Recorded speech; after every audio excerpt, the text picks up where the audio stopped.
अच्छा, अब मोल to mass conversion की second problem, calculate the mass of sodium hypochlorite. तो वही सबसे पहला स्टेप, किसी भी चीज़ को अगर आपने स्टोइचियोमेट्रिक कैलकुलेशन की मदद से कैलकुलेट करना है तो बैलेंस्ड केमिकल इक्वेशन लिखनी है। बैलेंस्ड केमिकल इक्वेशन ज़्यादातर गिवन होती है, अगर ना भी गिवन हो तो कोई मुश्किल नहीं है, आप लोगों को केमिकल रिएक्शन याद होना चाहिए, आप लोग बना सकते हो, ठीक है। अब यहाँ पे हमारे पास सोडियम हाइपोक्लोराइट का मास कैलकुलेट करना है, produced by the reaction of 1.5 moles of chlorine with access sodium hydroxide. Means किन के दरमियान रिएक्शन होगा, क्लोरीन और सोडियम हाइड्रोक्साइड के दरमियान रिएक्शन होगा। क्लोरीन Cl2 की फॉर्म में होगा ज़ाहिर है, प्लस सोडियम हाइड्रोक्साइड, आप जानते हैं सोडियम हाइड्रोक्साइड NaOH। जब ये रिएक्ट करते हैं तो इससे सोडियम हाइपोक्लोराइट बनेगा, सोडियम हाइपोक्लोराइट, प्लस इस रिएक्शन में सोडियम क्लोराइड फॉर्म होगा और साथ में वाटर मॉलिक्यूल भी प्रोड्यूस होगा। अब देखना है कि क्या ये केमिकल इक्वेशन बैलेंस है। ये केमिकल रिएक्शन तो हमें याद है, तो बैलेंस हम कर सकते हैं, हमें केमिकल रिएक्शन याद होना चाहिए, सही। किस तरह से रिएक्शन हुआ और अब बैलेंस है कि नहीं वो चेक करते हैं। क्लोरीन सोडियम हाइड्रोक्साइड के साथ रिएक्ट हुआ, सोडियम हाइपोक्लोराइड, सोडियम क्लोराइड और वाटर प्रोड्यूस हुआ। अब यहाँ 2 क्लोरीन के एटम, एक और 2 क्लोरीन के एटम, तो क्लोरीन दोनों जानिब बैलेंस है। सोडियम, एक सोडियम का एटम इस जानिब है और इस जानिब 2 सोडियम के एटम है, एक सोडियम 2 सोडियम, तो यहाँ 2 सोडियम, और वाटर भी यहाँ पे 2 है और वाटर यानी हाइड्रोजन भी 2 है और यहाँ हाइड्रोजन 1 है, ऑक्सीजन भी यहाँ पे 2 है और यहाँ ऑक्सीजन 1 है। तो सिंपल हाइड्रोजन को 2 बनाना है हमने और ऑक्सीजन को किसी तरह 2 बनाना है और सोडियम को भी 2 बनाना है, तो इसके साथ अगर मैं 2 लगा दूंगा तो ये इक्वेशन बैलेंस हो जाएगी। अब 2 सोडियम और इस साइड भी 2 सोडियम, 2 ऑक्सीजन, तो इस साइड भी 2 ऑक्सीजन, 2 हाइड्रोजन, इस साइड भी 2 हाइड्रोजन। अब ये इक्वेशन बैलेंस हो चुकी हुई है। बैलेंस्ड इक्वेशन के बाद अब हमें कैलकुलेट क्या करना है, हम वो लिख लेते हैं मास ऑफ सोडियम हाइपोक्लोराइट। इसका मास हमने कैलकुलेट करना है, मास ऑफ सोडियम हाइपोक्लोराइड, ये हम कैलकुलेट करेंगे। और हमारे पास गिवन क्या है, 1.5 moles of chlorine, number of moles of chlorine, number of moles of chlorine, ये हमारे पास गिवन है 1.75 मोल। अगेन जब भी किसी चीज़ का मास मालूम करना है तो सबसे पहले उसका बेसिक फार्मूला लिखो।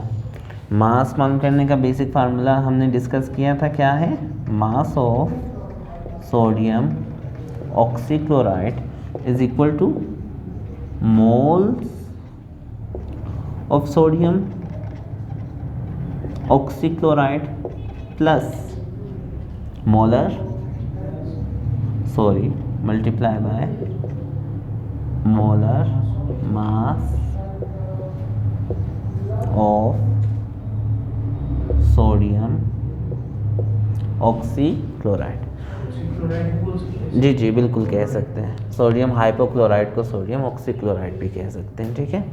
तो सोडियम हाइपोक्लोराइड का हमारे पास मोलर मास क्या है वो आप जानते हो, कैसे कैलकुलेट करना है, मोलर मास ऑफ,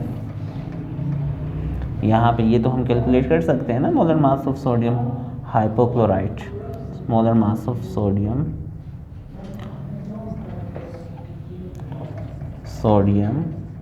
हाइपोक्लोराइड, इसको हाउस होल्ड ब्लीच भी कहते हैं, ठीक है। हाउस होल्ड ब्लीच, डस्ट वगैरह को रिमूव करने के लिए ये केमिकल यूज़ होता है।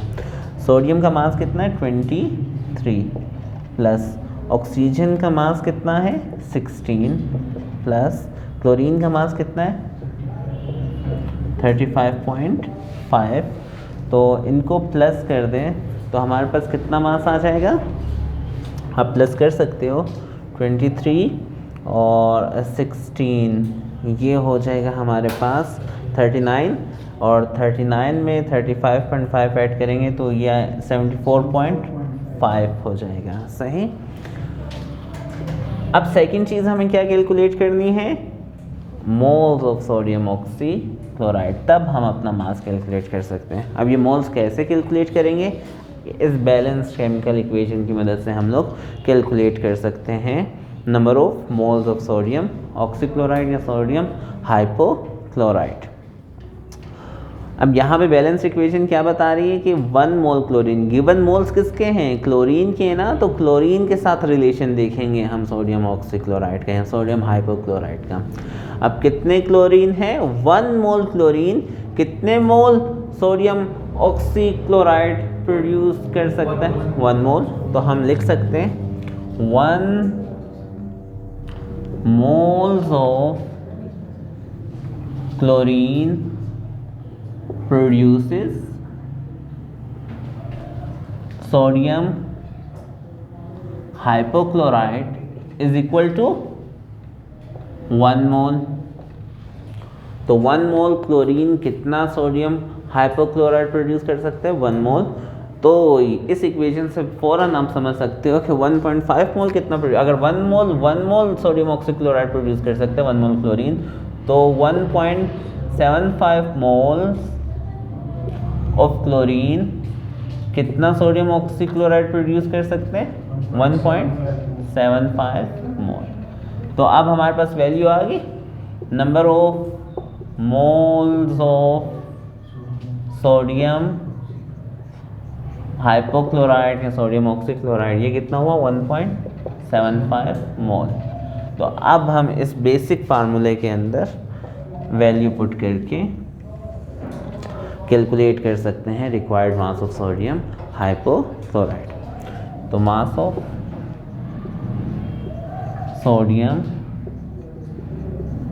ऑक्सीक्लोराइड क्या है हमारे पास, नंबर ऑफ मोल्स, पहले फार्मूला क्या होगा, number of moles of sodium hypochlorite. So number of moles of sodium hypochlorite कितना होगा, 1.7 multiply by molar mass of sodium hypochloride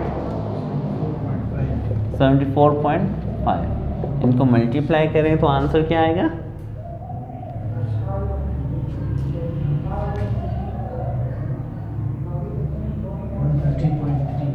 130.375 ग्राम। तो मास ऑफ सोडियम हाइपोक्लोराइड कितना हो जाएगा, 130.375 ग्राम। तो 1.75 मोल्स कितना सोडियम हाइपोक्लोराइड प्रोड्यूस करेगा, 130.375 ग्राम। और इस तरह से आपने मज़ीद प्रैक्टिस की कि कैसे अगर एक मोल गिवन होगा तो उसकी मदद से हम मास कैलकुलेट कर सकते हैं किसी और चीज़ का, ये रिएक्टेंट का भी कर सकते हैं और किसी प्रोडक्ट का भी कर सकते हैं अगर एक जानिब नंबर ऑफ मोल्स गिवन हो।